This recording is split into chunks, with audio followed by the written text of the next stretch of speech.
आज हम थोड़े से मुश्किल क्वेश्चन करेंगे।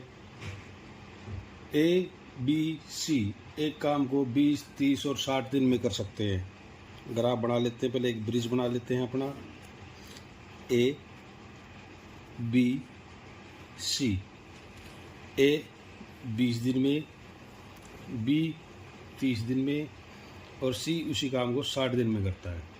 ऊपर हमने इनका एलसीएम लेना था, इनका एलसीएम आता है 60। बीच में कार्य क्षमता लेनी थी, वो उसको डिवाइड कर जाती है। 20 को जब 60 को जब 20 से डिवाइड करेंगे तो 20 या 60, 30 दूनी 60, 60 एकम 60। ठीक है, हमारा ब्रिज तो बन गया। अब आगे देखते हैं। अगर ए बी और सी प्रति 30 दिन, यानी कि पहले दिन कौन काम करेगा? ए। दूसरे दिन कौन काम करेगा? बी। और तीसरे दिन कौन काम करेगा? सी। तो जो 3 दिन का काम है वो कितना हो जाएगा बेटा इनका? ए का था 3, फिर बी आया, बी ने किया 2, फिर सी अगले दिन 1, तो ये होगा बेटा हमारा 6। तो 3 दिन में उनका काम हो जाता है टोटल 6।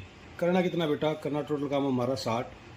जब मैं इसको 10 से मल्टीप्लाई करता हूँ तब आता है मेरा 60। जब यहाँ 10 से कर दिया तो यहाँ भी मैं 10 से मल्टीप्लाई करूँगा तो मेरा आ जाएगा 30 दिन। बिल्कुल आसान सा क्वेश्चन था, ब्रिज बनाना था और करना था। ठीक है बेटा, अगले क्वेश्चन पे चलते हैं। अगले क्वेश्चन को थोड़ा सा ब्रिज के नहीं, थोड़ा सा अलग तरीके से करेंगे। थोड़ा सा क्वेश्चन अलग है। 120 आदमी या फिर 200 बच्चे, अथवा लिख रखा बेटा, एक साथ नहीं दे। 120 आदमी, ये किसके बराबर हैं? ये बराबर हैं 200 बच्चों की। ठीक है बेटा, अब एक बच्चा किसके बराबर हो जाएगा? अगर कार्य क्षमता के हिसाब से देखें तो 120 बटे में 200।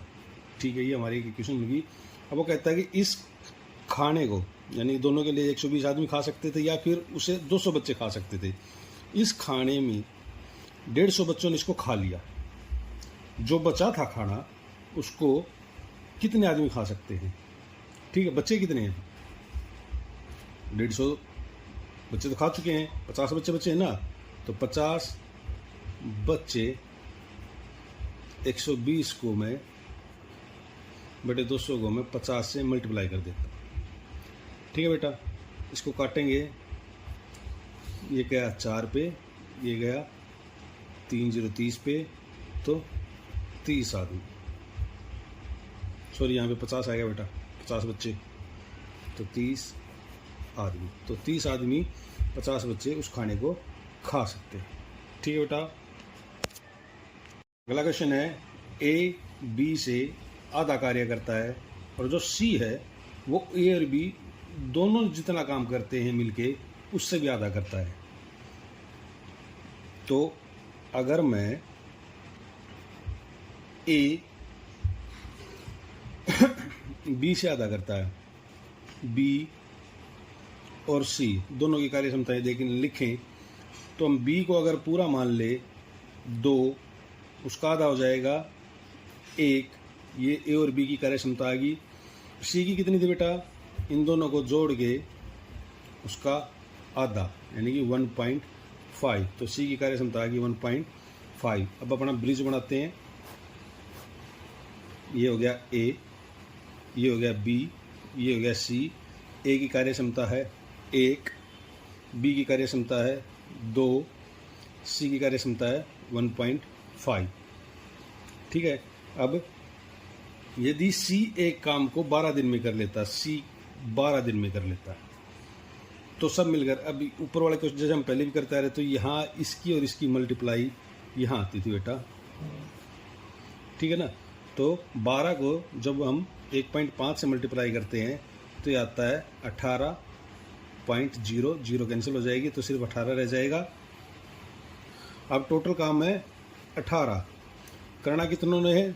तो तीनों ने, सब ने मिलकर काम करना। अब तो 1 + 2 + 1.5, इन तीनों की कार्य क्षमता को जोड़ लेते हैं, वो आएगा नीचे हमारा, यानी कि 18 और जोड़ के आ गया 4.5, दशमलव हटाएंगे तो ऊपर 10 चला जाएगा, 5 से डिवाइड करेंगे, 5 दूनी 10, 5 नीम 45, 9 दूनी 18, तो हमारा आंसर आ गया 4 दिन।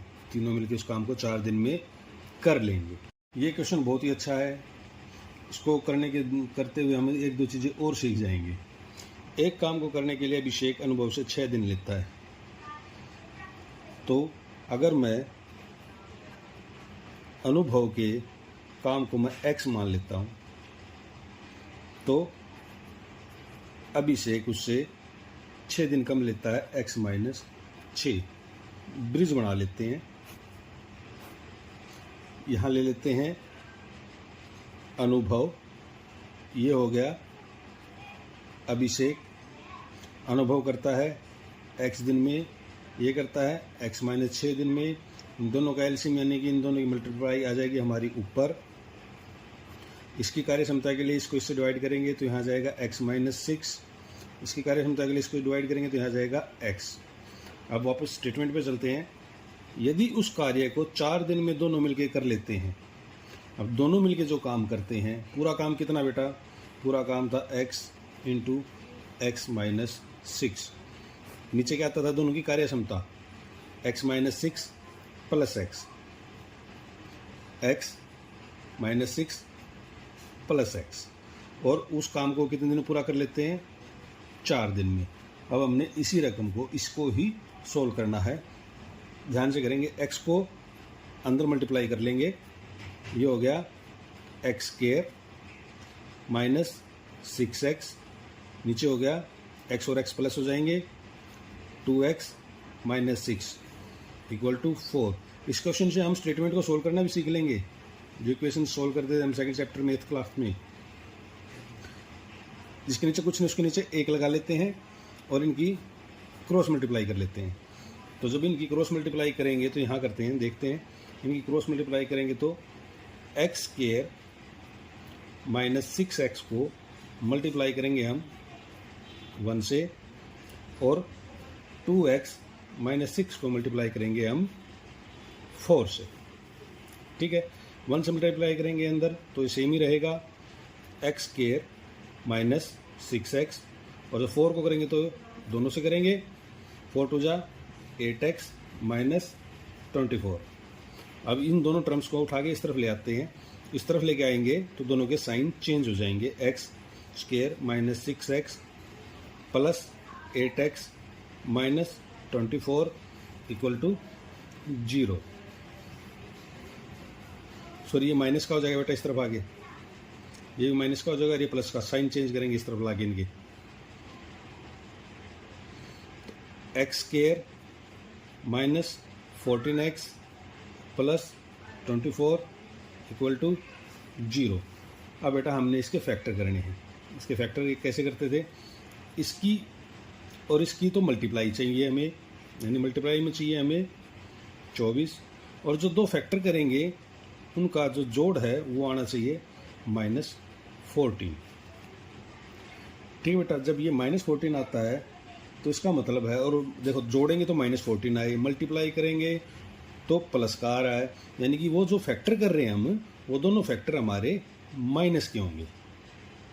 ठीक है, अब हमने 24 का ऐसा टुकड़ा देखना है कि जिसकी मल्टीप्लाई करें तो 24 आए और ऐड करें तो वो 14 आए, तो वो बेटा बनता है 12 में और 2 में।